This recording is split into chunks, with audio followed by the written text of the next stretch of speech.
வணக்கம் நண்பர்களே, welcome to mister Vishwa. நான் உங்கள் விஸ்வநாதன். நம்ம இன்றைக்கி பார்க்க போகிறது என்னென்னா, ரொம்ப ஒரு பயங்கரமான ஒரு சம்பவத்தை பற்றி தாங்க பார்க்க போகிறோம். எங்கள் ஊரில் 2000 காலகட்டத்தில் நடந்த விஷயத்தை தான் நான் உங்கள்கிட்ட ஷேர் பண்ணிக்க போகிறேன். ஸோ ரொம்ப இன்ட்ரெஸ்டிங்காக இருக்குங்க. ஏன்னா அப்போ இருக்கிற டைம்லலாம் நாங்கள்லாம் பயந்துக்கிட்டு வீட்டுக்குள்ளேருந்து வெளியிலே வரல. அந்தளவுக்கு பயந்துகிட்டு இருந்தோம். எங்களை வீட்டை விட்டு வெளியும் அனுப்பாமல் வச்சுருந்தாங்க. ஸோ என்ன நடந்தது நீங்கள் தம்ப்லைனில் பார்த்துட்டு வந்திருப்பீங்க. ஆமாங்க, அதாவது கதறல் சத்தம் நாங்களே கேட்டோம். எங்களுடைய காது பட நாங்களே கேட்டோம். இதுதான் என்ன ஏது அப்படின்றத இந்த வீடியோவில் முழுமையாக பார்க்கலாம். எப்போவுமே பிளாக் கலர் பேக்ரவுண்டு தான் இருக்கும், எல்லாருமே பேய் கதை சொல்கிற மாதிரி இருந்தால். பட் நான் ஒயிட்டுக்கு வச்சுருக்கிற காரணம் இனி ஃப்யூச்சரில் நான் ரிவ்யூ பண்ணுறேன். எங்கள் ஊர் நல்ல அழகான கிராமங்க. அதாவது அப்போ 2000 காலகட்டத்தில் பார்த்திங்கன்னா நல்லா பச்சை பசேர்னு இருந்த ஒரு அழகான கிராமம் தான். ஸோ எங்கே அழகான கிராமமாக இருந்தாலும் எப்போவுமே சத்தம், பொல்யூஷன் இந்த மாதிரிலாம் இருந்துக்கிட்டு தான் இருக்கும். ஏன் அப்படின்னு கேட்டிங்கன்னா, அதாவது பைபாஸுக்கு சென்டரில் தான் எங்கள் ஊரே இருந்துச்சு. பைபாஸ் இப்படி போகும், இந்த பக்கம் ஒரு ஊர், இந்த பக்கம் ஒரு ஊர், 2 ஊர் இருந்துச்சு. ஸோ அப்படி இருக்கிற காலகட்டத்தில் எங்கள் ஊரில் பார்த்திங்கன்னா சம்டைம்ஸ் இந்த ரோட்டில் விபத்து நடக்கிறது அது எல்லாமே நடக்கும். ஏன்னா பைபாஸ் தானே, ஸோ கண்டிப்பாக எல்லாருமே போவாங்க. அதாவது ரோடு விரிவுபடுத்தல அப்படி இருக்கிற டைமில் அடிக்கடி விபத்து நடக்கும். அடிக்கடி நடக்கிறது எப்படின்னா, ஒரு 6 மாதத்துக்கு ஒருக்க, ஒரு வருஷத்துக்கு ஒருக்க அது சும்மா வர வண்டி வேகமாக பிரேக் அடிப்பாங்க, அந்த சத்தம் கட்டி எல்லோரும் கூட்டம் கூடுவாங்க. அதுக்கு அந்த மாதிரி நிகழ்வுகள் எல்லாமே நடந்துகிட்ருக்கோம். நல்லா போயிட்டு இருந்த ஒரு காலங்க. அதாவது ஒரு ஊர் அப்படின்னு எடுத்துக்கிட்டிங்கன்னா, ஒரு கிராமம் அப்படின்னு எடுத்துக்கிட்டிங்கன்னா, அந்த கிராமத்தை காக்கக்கூடிய எல்லை சாமி அப்படின்னு இருப்பாங்க. அந்த வகையில் எங்கள் ஊர்லேயும் எல்லை சாமி இருந்தாங்க. காளியம்மன் தான் எங்கள் ஊர் எல்லையை காவ காத்துக்கிட்டு இருந்தாங்க. கோவிலில் விசேஷம் பார்த்திங்கன்னா அந்த அளவுக்கு சூப்பராக இருக்குங்க. ஒரு வருஷத்துக்கு ஒரு முறை விசேஷம் போடுவாங்க. ரொம்ப சூப்பராக நிறையா, அதாவது ஒரு வாரம் இருக்கும்னு வச்சுக்கோங்களேன். அப்படி திடீர்னு ஒரு கட்டத்தில் இந்த கோவிலுக்கு விசேஷமே போடாமல் விட்டாங்க. என்னடா விசேஷம் போடாமல் விட்டாங்களே அப்படின்னு சொல்லிட்டு எல்லாம் ஊரில் எல்லாம் பேச்சுவார்த்தை அவங்க இஷ்டப்படி பேசிகிட்டு இருக்கிறாங்க.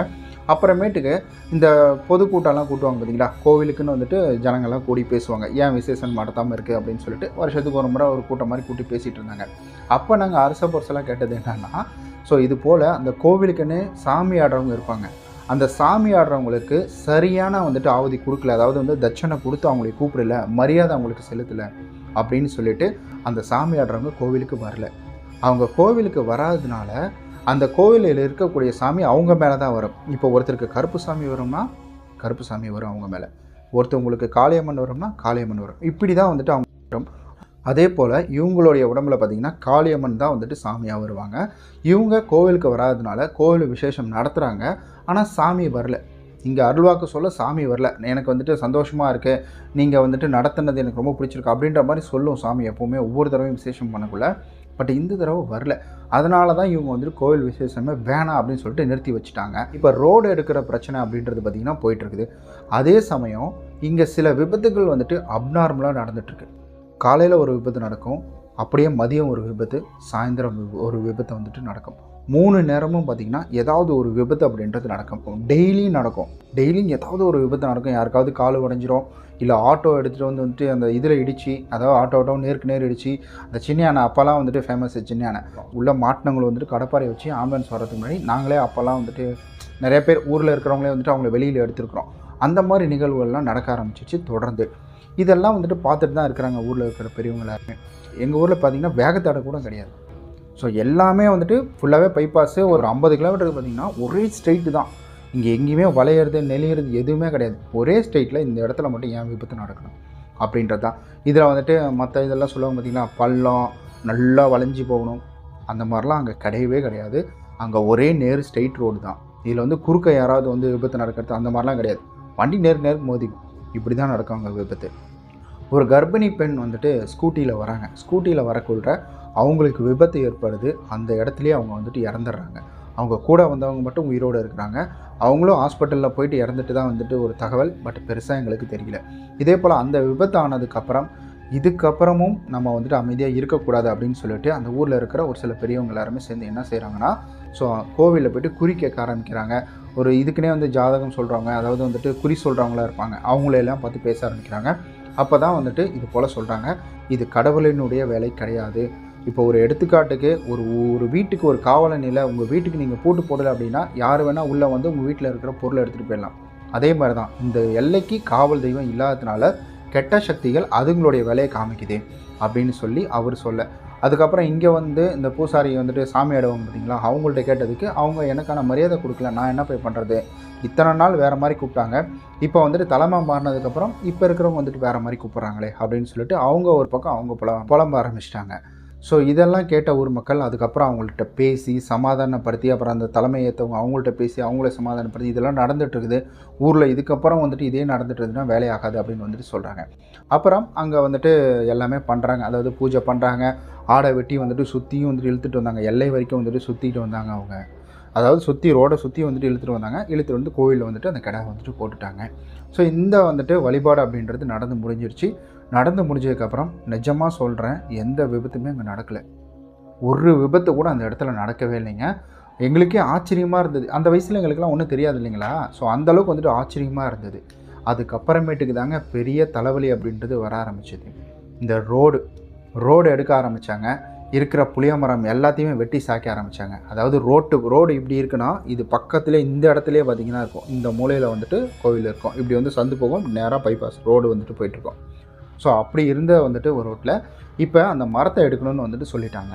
அந்த மரத்தை எடுக்கிறதுக்காக நிறைய பேர் வந்து பேசுகிறாங்க. அப்புறம் ஊர் தலைவர், ஏன்னா வந்து கடவுள் அப்படின்னா சாதாரணமாக வெட்ட முடியாதுன்னு சொல்லிட்டு ஊரில் இருக்கிறவங்களாம் பேசுகிறாங்க, இதெல்லாம் எதுக்கு பண்ணுறீங்க, என்னத்துக்கு பண்ணுறீங்க அப்படின்னு சொல்லி சத்தம் போட்டு, அப்புறம் அந்த தலைவர் வந்து அதுக்கப்புறம் பேசி, அப்புறம் நிறைய பேர் வந்து பேசி, அவங்க எல்லாருமே வந்துட்டு பேசி, அதுக்கப்புறம் இல்லை எடுத்து தான் ஆகணும், ஒன்றுமே பண்ண முடியாது, இதுக்காக வந்து ரோட்டை இது பண்ண முடியாது அப்படின்னு வந்துட்டு சொல்கிறாங்க. அதுக்கப்புறமேட்டுக்கு என்ன ஆகுது பார்த்திங்கன்னா, அங்கே இருக்கிற சாமியை எடுக்கிறதுக்கான முயற்சிகள், அங்கே இருக்கிற மரத்தை எடுக்கிறதுக்கான ஒரு முயற்சிகள், அந்த சமயத்தில் வந்துட்டு அங்கே இருக்கிற கோவிலில் இருக்கிற சாமியை வந்துட்டு இவங்க என்ன பண்ணுறாங்கன்னா, சாமிக்கிட்ட வந்துட்டு அதாவது இது கேட்குறாங்க, அதாவது வந்து பர்மிஷன் கேட்குறாங்க. பர்மிஷன் கேட்டுட்டு சாமியை எடுத்துகிட்டு போய் இவங்க என்ன செஞ்சிட்டாங்கன்னா, சுடுகாட்டோட எல்லையில் வச்சுட்டாங்க. சுடுகாட்டு எல்லையில் வச்சதுக்கு அப்புறமேட்டுக்கு ரொம்ப வித்தியாசமான வந்துட்டு சத்தங்கள் அப்படின்றதுலாம் வந்துட்டு கேட்க ஆரம்பிக்குது அப்படின்றத வந்துட்டு அந்த இடத்துல குடியிருக்கிறவங்க சொல்ல ஆரம்பிக்கிறாங்க. அதாவது சுடுகாடு மெயின் ரோடு இங்கே இருக்குன்னா, மெயின் ரோடு இப்படி போயிட்டுருக்குன்னா, இதிலிருந்து வந்துட்டு ரொம்ப தூரம், கொஞ்சம் தூரம், ஒரு வந்துட்டு கிட்டத்தட்ட ஒரு 1/2 கிலோமீட்டர் வரும்னு வச்சுக்கோங்களேன். ஸோ 1/2 கிலோமீட்டர் தூரத்தில் வந்துட்டு இருக்கிற ஒரு சுடுகாட்டில் அங்கே இடம் இல்லைங்களே, ஊருக்குள்ளே வேறு எங்கேயும் வைக்கவும் முடியாது, வேறு எப்படி வந்துட்டு ஒரு உக்ரமான ஒரு சாமியை ஊருக்குள்ளே வைக்க முடியாதுல்ல, அதாவது ஊருக்கு உள்ளனா எல்லையில் வைக்காமல் ஊருக்குள்ளே வந்துட்டு வைக்க முடியாது, ஏன்னா அது வந்துட்டு எல்லைக்குள்ளே தானே வருது அப்படின்னு சொல்லிட்டு அங்கே வச்சுட்டாங்க. அங்கே வச்ச உடனே எப்போவுமே அமானுஷ்யமான ஒரு சத்தம், ஒரு மாதிரி அழுகுறல் இதெல்லாமே வந்துட்டு கேட்க ஆரம்பிக்குது. இது இவங்களுக்கு புரியல, அங்கே குடியிருக்கிறவங்களுக்கு. அவங்க என்ன பண்ணுவாங்கன்னா, விடிகாலம் பார்த்திங்கன்னா அந்த தண்ணி மோட்டருக்கெலாம் தண்ணி போடுவாங்க பார்த்தீங்களா, அந்த மோட்டருக்கு தண்ணி போடுறது இந்த டைமிங்லாம் இருக்கும், ஒரு குறிப்பிட்ட டைமில் 3 பேஸ் லைன் வரும், 2 பேஸ் லைன் வரும் அப்படின்னு வந்து சொல்லுவாங்க. ஸோ அந்த டைமிங்கில் வந்து நடுராத்திரி ஒரு 1 மணிக்கு மேலே வந்துட்டு அந்த வீட்டில் குடியிருக்கிறவர் காட்டுக்கு தண்ணி கட்டுறதுக்காக போகிறாரு. அவர் காடு இங்கே இருக்குன்னா, இங்கே ஒரு ரோடு போகும், இதுக்கு இந்தாண்ட வந்து சுடுகாடு, இதுக்கு இந்தாண்ட சுடுகாடு இருக்கும், இதுக்கு இந்தாண்ட அவரோட காடோட முடிவு இருக்கும், இந்த இடத்துல தான் கிணறு இருக்குது, இந்த இடத்துல வந்துட்டு அவர் தண்ணி கட்டிகிட்ருக்காரு. தண்ணி கட்டிகிட்ருக்குள்ள அவருக்கு வந்துட்டு ஒரு மாதிரி முணுங்கல் சத்தம் அப்படின்றது கேட்குது. இவர் என்ன நினச்சிட்டாருன்னா, ஏன்னா எல்லாம் ஒதுங்கிறதுக்கு அந்த பக்கம் வருவாங்க, யாரோ ஒருத்தர் இந்த பக்கம் வந்திருக்காங்க போல், இந்நேரத்தில் யாரா வருவாங்க அப்படின்னு சொல்லிட்டு அதையும் யோசிக்கிறாரு. அந்த முணுங்கல் சத்தம் கேட்ட உடனே இவர் என்ன பண்ணுறாருன்னா, யாருன்னு கேட்க ஆரம்பிக்கிறார். அப்போ வந்துட்டு ஒரு குரல் மட்டும் அவருக்கு கேட்குதான். ஸோ எரியுதுன்னு வந்துட்டு ஒரு குரல் மட்டும் வந்துட்டு கேட்குதான். இவர் யாருமா, என்னம்மா ஆச்சு, யாருமா அப்படின்னு வந்து இவர் கேட்குறான். இப்போயே எனக்கு ஒரு பாரி ஆகுது பாருங்க. எரியுது வந்துட்டு கத்துற சத்தம் மட்டும் அந்த நைட் டைமில் இவருக்கு கேட்குது. இவர் ஒரு கட்டத்தில் வந்துட்டு பார்க்குறாராம், அந்த சாமி வச்சுருக்கிறாங்க பார்த்தீங்களா, சாமி எடுத்துகிட்டு வந்து வச்சாங்களே, அந்த ஒரு இடத்துல இருந்து தான் இவருக்கு அந்த எரியுதுன்ற ஒரு சத்தம் வருது. அந்த இடத்துல அதாவது ஒரு உருவமாக அங்கே தெரியல, அது எப்படி இருக்குன்னா, ஒரு நிழல் அந்த இடத்துல மட்டும் ரொம்ப கருப்பாக இருக்கிற மாதிரி வந்துட்டு தெரியுது. அதாவது ஒரு பெண் உருவம் அந்த மாதிரிலாம் எதுவும் தெரியல, ஒருத்தவங்க முக்காடு போட்டு இப்படி உட்காந்துருந்தாங்கன்னா எப்படி இருக்கும், அதாவது கருப்பாக வந்துட்டு மூஞ்சி எதுவுமே தெரியாமல் கருப்பாக இப்படி வந்து முக்காடு போட்டு உட்காந்து எப்படி இருக்கும், அந்த மாதிரி அவர் பார்க்குறாரு. அவர் அந்த இடத்துல நிற்கலைங்களே, அந்த இடத்துல மம்மட்டி எல்லாத்தையுமே போட்டுட்டு அங்கேருந்து வந்து குடுகுடுன்னு ஓடிட்டாரான், வீட்டுக்கு போய்ட்டு கதவை சதிக்கிட்டாரான். ஒரு 4 நாள் அவருக்கு சரியான காய்ச்சல். அவர் வெளியில் யார்ட்டையுமே சொல்லலை, குளிர் ஜுரம் வந்துருச்சு அப்படின்ற மாதிரி, ஏன்னா நைட்டு போயிருக்காரு, சரி குளிர் ஜுரம் யாராவது வந்திருக்கும் அப்படின்னு சொல்லிட்டு இவங்க விட்டுறாங்க. 4 நாளுக்கு அப்புறம் சரியாகலை. அதுக்கப்புறம் எதுவுமே பாடம் போகிறதுக்காக வந்துட்டு போகிறாங்க. ஊர்லலாம் ஃபேமஸ், ரொம்ப மசூதியில் போய்ட்டு பாடம் போடுவாங்க, அந்த இடத்துக்கு வந்துட்டு போகிறாங்க, சீட்டு கட்டிக்கிட்டும் வராங்க. ஸோ இப்படி கட்டிக்கிட்டு வந்து இவருக்கு ஓரளவுக்கு வந்துட்டு அது நல்லாகுது. அப்புறமேட்டுக்கு இவர் வந்துட்டு இது பெருசாக எடுத்துக்கல, சரி ஒரு வேளை நமக்கு எதுவும் நடந்திருக்கு, நம்ம ஏதோ யோசிச்சுட்ருக்கோம் அப்படின்னு சொல்லிட்டு இவர் மறுபடியும் வந்துட்டு டார்ச் லைட்டெல்லாம் எடுத்துக்கிட்டு போகிறாரு. டார்ச் லைட் எடுத்துக்கிட்டு அது கொஞ்ச நாள் கழிச்சு, அது ஒரு மாதம் 2 மாதம் கழித்து அந்த இடத்துக்கு வந்துட்டு மறுபடியும் போகிறார். ஏன்னா இவர் காடு தானே, இவர் தானே தண்ணி கட்டி ஆகணும், இவர் அந்த இடத்துக்கு போகிறாரு. அப்போ அதே மாதிரியே வந்துட்டு முணுகல் சத்தம் மட்டும் கேட்குது. இவர் வந்துட்டு அதாவது மனசுக்குள்ளேயே வந்து திட்டிப்பாங்க. மனசுக்குள்ளன்றத விட அப்போல்லாம் கிராமத்தில் அசிங்கமாக பேசினா பேய் போயிடும் அப்படின்ற ஒரு விஷயம். ஏன்னா அவருக்கு தெரியல அந்த இடத்துல அது சாமியா என்னன்னு. ஏன்னா அந்த பயம் இருக்குள்ள அவருக்கு. அதனால வந்துட்டு அவர் என்ன பண்ணுறாருன்னா அசிங்கமாக திட்ட ஆரம்பிக்கிறார். அசிங்கமாக திட்டிட்டு இவர் வந்து எல்லாம் அது பண்ணுற இது பண்ணுன்னு ஒரு மாதிரி அசிங்கமாக திட்ட ஆரம்பிச்சுட்டு அந்த இடத்துல டார்ச் லைட் அடித்து பார்க்குறாராம். அந்த இடத்துல வந்துட்டு எந்த வித உருவமும் எதுவுமே கிடையாது. அந்த டார்ச் லைட்டை எடுத்துட்டா அந்த இடத்துல கருகும்னு இருக்குது. அந்த டார்ச் லைட்டை அங்கேயே வந்துட்டு அதாவது நான் இது சொல்ல மறந்துட்டு பாருங்கள். அந்த கோவில் இருக்குன்னா இங்கே வந்துட்டு ஒரு போஸ்ட் கம்பம் மாதிரி இருக்கும். அந்த வெளிச்சம் லைட்டாக தான். அப்போல்லாம் ஊர் சைடு என்ன பெரிய வெளிச்சம் அடிக்கும்போது கருப்பு அதாவது எல்லோ கலர் பல்பு தான். அந்த வெளிச்சத்தில் அங்கே ஒரு கருகும்னு ஒரு உருவம் மட்டும் தெரியுது. அதில் டார்ச் அடிக்கக்குள்ள அங்கே ஒன்றுமே இல்லை. அப்படியே வந்துட்டு சமமாக இருக்குது. அங்கே சாமியோட சிலை மட்டும் வந்துட்டு இருக்குது. டார்ச் எடுத்துட்டு அதாவது ஆஃப் பண்ணதுக்கு அப்புறம் பார்த்திங்கன்னா அங்கே கருகும்னு ஒரு உருவம் மாதிரி வந்துட்டு தெரிய ஆரம்பிக்குது. இவர் முடிவு பண்ணிட்டாரு, ஏதோ இந்த இடத்துல பெருசாக இருக்குதுடா, இனி இந்த பக்கம் வரவே கூடாது அப்படின்னு சொல்லிட்டு இவர் என்ன பண்ணுறாருனா போயிட்டு இதில் வந்துட்டு ஊரில் இருக்கிற எல்லாத்திட்டையும் சொல்ல ஆரம்பிச்சிட்டாரு. அவர் ஊரில் பால் ஊற்றுறதுக்காக அங்கேருந்து வருவார். அப்போ ஊரில் எல்லாத்திட்டையும் சொல்ல ஆரம்பிச்சிட்டாரு. ஊருக்கும் வந்துட்டு இதுவாக ஆரம்பிச்சிருச்சு. அப்போ நாங்களாம் என்ன பண்ணுறோம்னா அந்த வயசில் எங்களுக்கு தெரியாது இல்லைங்களா. அப்போ வந்துட்டு பயம் இருக்குது ஒரு பக்கம் இருக்குது. ஆனால் வந்துட்டு நம்ம குரூப்லேயே வந்துட்டு எப்போவுமே அதாவது துடுக்காக இருக்கிறவன் ஒருத்தர் இருப்பான். துடுக்குன்னா வந்துட்டு அதெல்லாம் பேய்ங்கடா ஒன்றுங்கடா வாடா போகலாம்டா அப்படின்ற மாதிரி இருக்கிறவன் ஒருத்தர் தான். ஸோ அவன் தான் எங்களை கூப்பிட்டு போனான். அவன் கூப்பிட்டு போயிட்டு இது லேட்டாக தான்டா அது கேட்குதான் ஏதோ சத்தம் அப்படின்னோடனே முணுகல் சத்தம், ஐயோ எரியுது எரியுது அப்படின்னு சொல்லிட்டு ஒரு முணுகல் சத்தம் மட்டும் வந்துட்டு அந்த இடத்துல கேட்க ஆரம்பிக்கும். விட்டான் ஓட்டம் எல்லோரும் தெரிச்சு ஓடி போய் எல்லாத்துக்கும் ஒரு நாள் காய்ச்சல் வந்தது தான் மிச்சம். ஏன்னா பயந்துட்டோம் இல்லைங்களா. அந்த வயசில் பயந்தவொடனே டக்குன்னு வந்துட்டு காய்ச்சல் வர ஆரம்பிச்சிச்சு. அதுக்கப்புறம் வீட்டில் இருக்கிறவங்களாம் திட்டி அதுக்கடுத்தது என்ன செய்கிறாங்கன்னா என்ன ஆச்சு இப்போ வந்துட்டு கடவுளை அங்கே சாமி அங்கே எடுத்துகிட்டு போய் வச்சதுலேருந்து இந்த பிரச்சனை. ஒருவேளை சாமியோட சக்தி தாங்க முடியாமல் அங்கே இருக்கிற வந்துட்டு ஒரு சில ஆத்மா எல்லாருமே எரியுதுன்னு கத்துதா அப்படின்ற மாதிரி அதுவும் தெரியாமல் எல்லாருமே குழம்பி போயிட்டாங்க. அப்புறமேட்டுக்கு அந்த சாமி சொல்கிறாங்க இல்லைங்களா, அவங்களுக்கு ஏன்னா அவங்கள தான் பல வருஷமாக அந்த கோவில் அங்கே இருந்ததுலேருந்து அவங்களுக்குள்ளே தான் சாமி அப்படின்றது வந்துட்டுருக்குது. அவங்களுக்குள்ளே வந்துட்டு ஒரு அதாவது அவங்க ரொம்ப உடம்பு சரியில்லாமல் ஒரு மாதிரி ஆகிட்டாங்க. ஏன்னா அது இவங்க வந்து கடவுளை இங்கேருந்து பிரித்து எடுத்துகிட்டு போய் வச்சிட்டாங்க அப்படின்ற ஒரு இயக்கத்திலே அவங்களுக்கு உடம்பு சரியில்லாமல் ஆச்சு. அப்புறமேட்டுக்கு போய் பேசக்குள்ளே தான் தெரியுது, இது போல் வந்துட்டு என்னை எடுத்துகிட்டு போயிட்டு நீங்கள் சுடுகாட்டில் வச்சுருக்கிறீங்களே, என்னை வச்சது வந்துட்டு ஒரு சுடுகாட்டோட எல்லையில் என்னை வச்சுருக்கீங்களே அப்படின்னு சொல்லிட்டு சாமி பயங்கரமாக வந்துட்டு அழுக ஆரம்பிச்சிருச்சான். சாமி வந்துட்டு அழுவ ஆரம்பிச்சிருச்சு அப்படின்னு வந்து சொன்னாங்க. அந்த வயசுலலாம் சொல்லிகிட்டு இருக்கிறாங்க.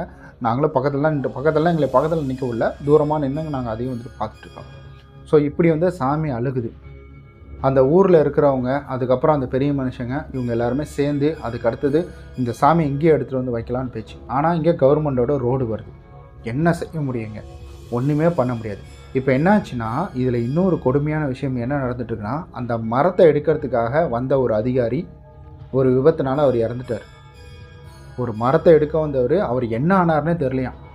அந்த புளிய மரத்தை எடுக்க வந்தவர் என்ன ஆனார்னே தெரியல, அவர் வேலைக்கே வரலையாம். இது ஒரு பக்கம் வந்துட்டு போயிட்டுருக்கு. இப்போ கடவுளை சரியான இடத்துல கொண்டு போய் வைக்கணும் அப்படின்னு சொல்லிட்டு சாமிக்கிட்ட அனுமதி கேட்டு எந்த இடத்துல வைக்கலாம் அப்படின்னு குறிய கேட்டு அதுக்கப்புறம் பார்த்திங்கன்னா சாமியை வந்துட்டு அதே இடத்துல வைக்கிறாங்க. இப்போ என்ன ஆகுதுன்னா ரோடுக்காக அங்கே வேலை நடந்துகிட்ருக்கு. இப்போ ஒன்றுமே பண்ண முடியாது. அந்த ரோடை எடுக்க வர்றவங்களும் வரல. இங்கே இது போல் வந்து சாமி வந்துட்டு இது மாதிரி கத்துற சத்தம் அப்படின்றது ரொம்ப வந்துட்டு அப்நார்மலாக கேட்டுட்ருக்கு. என்ன பண்ணுறதுன்னே தெரியாமல் அங்கே எடுத்த இடத்துல சாமியை கொண்டு வந்து வச்சுட்டாங்க.